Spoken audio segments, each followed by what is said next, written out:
All right. So we'll next move to the next item on the agenda here, which is the President's Report. So that's me. So 2019 has certainly been a year of change for KW Counselling, and lucky for me, my first year as board president.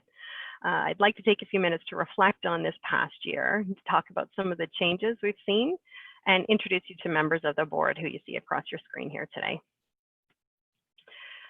First of all, one of the most significant changes early on in the year was the addition of our new executive director. I'd like to officially welcome Rebecca Webb as our ED. Rebecca did join us in July 15th, and soon after the AGM last year.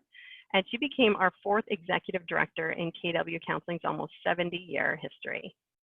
Rebecca came to us from the Waterloo Wellington LIN with experience from CMHA and the Waterloo Wellington CCIC. The selection of our ED was almost a year-long process, and that was led by Director Aaron Stout and the ED Recruitment Committee, which was comprised of Paul Rossi, Mike Snyders, Shelley White, and myself. We entered into a comprehensive process to enable us to develop criteria for our new ED. And we did this and focused on the fact that we were a values-based organization. And because of that, we would take a values-based approach to our selection process.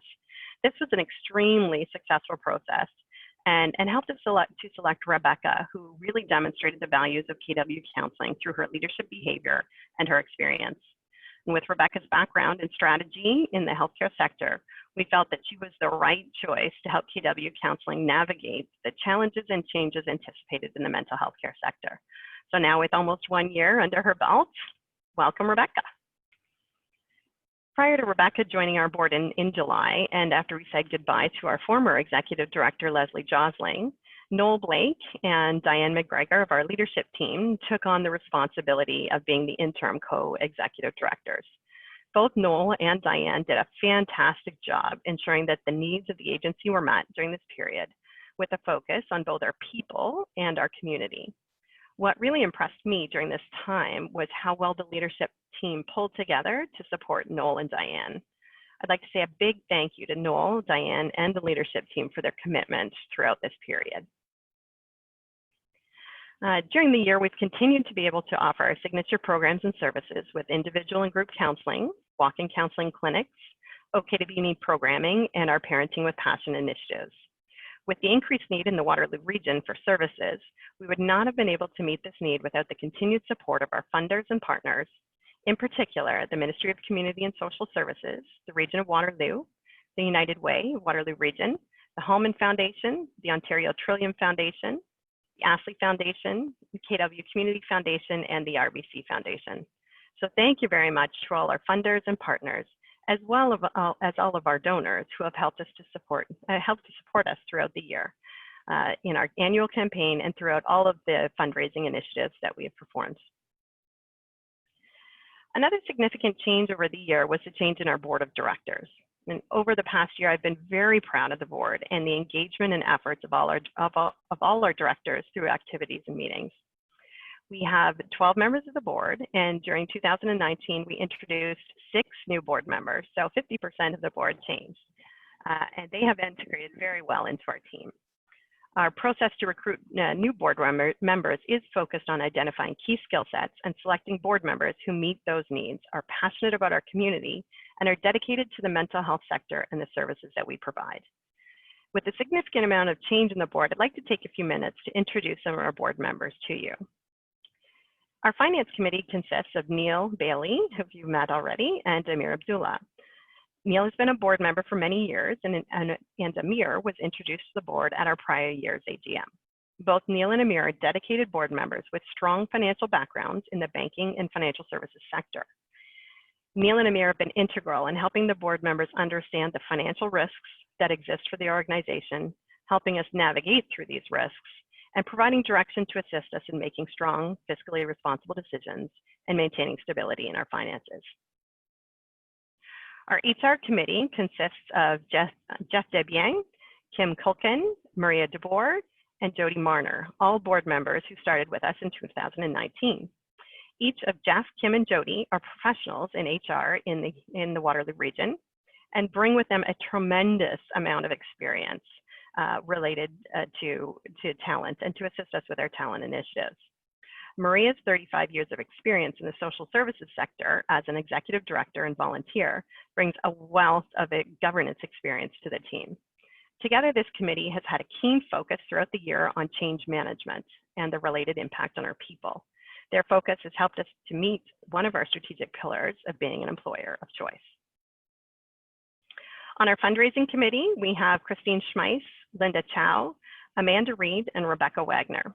The members of this committee have backgrounds in banking, strategic planning, legal services, and government, and all exhibit a significant amount of energy and passion for fundraising. The team has been focused on developing a fundraising strategy with both short and long-term objectives, and has been very innovative in putting together new initiatives and events, while at the present time assessing the impact of the pandemic and how fundraising needs to evolve in the pandemic and post-pandemic period. And finally, our board management committee consists of Christine Schmeiss, Paul Rossi, and myself. Collectively, we bring to the committee almost 20 years of history and experience as members of the board for KW Counselling. Throughout the year, our team has been focused on ensuring that the board members are armed with all the information that they require to maintain a focus on risk, exercise good governance, and make strong and informed decisions on behalf of the agency. A significant activity for our board members for the upcoming year is the development of our strategic plan and preparing KW Counselling for the future.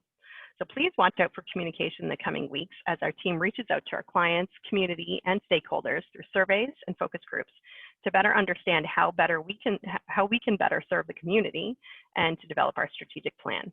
I am confident that we have the right team in place to develop a plan that is community-focused, people-centric, collaborative, and fiscally responsible. As with many not-for-profit organizations, and as Neil has already mentioned when he spoke to on the finance report, one of the challenges that the agency continues to struggle with is ensuring we maintain stability in our finances. Noel Blake, our CFO, and our treasurer, Neil, have done an excellent job to help us understand the risks and uncertainties related to our finances and to help us develop strategies to address these risks. While we constantly have to balance the increasing costs and revenues that are flat or in decline, this requires a continuous challenge to our costs and making sure we are more creative about how we deliver service, in particular in the environment that we're in today. A focus on innovation and collaboration within the community, in counseling community in Waterloo region is key to achieving that success. We have seen examples of this in the current year of how innovation and collaboration has been successful in the COVID-19 pandemic. I am extremely proud of the work that KW Counselling has done in the response to COVID-19. Like many organizations, there was an immediate requirement for change, and our team needed to mobilize quickly. In this period of high stress and anxiety, it was imperative that we move quickly to continue to serve our community and transition from focused in-person services to video counseling and online group sessions. We were very fortunate to have been awarded a seed grant through the Ontario Trillium Foundation to deliver video counseling services in 2017. This grant allowed us to put the technological infrastructure in place for video counseling during 2018 and 2019, led us to develop policies and procedures for the delivery of the service and to begin the delivery of video counseling. So once the state of emergency was announced, KW Counselling already had the infrastructure, training, and experience in place to deliver this service. And although I can't say it was seamless, there was certainly lots to do to get our people set up and prepared to perform the services from home while maintaining privacy and confidentiality in all instances. This forethought and funding did make it possible.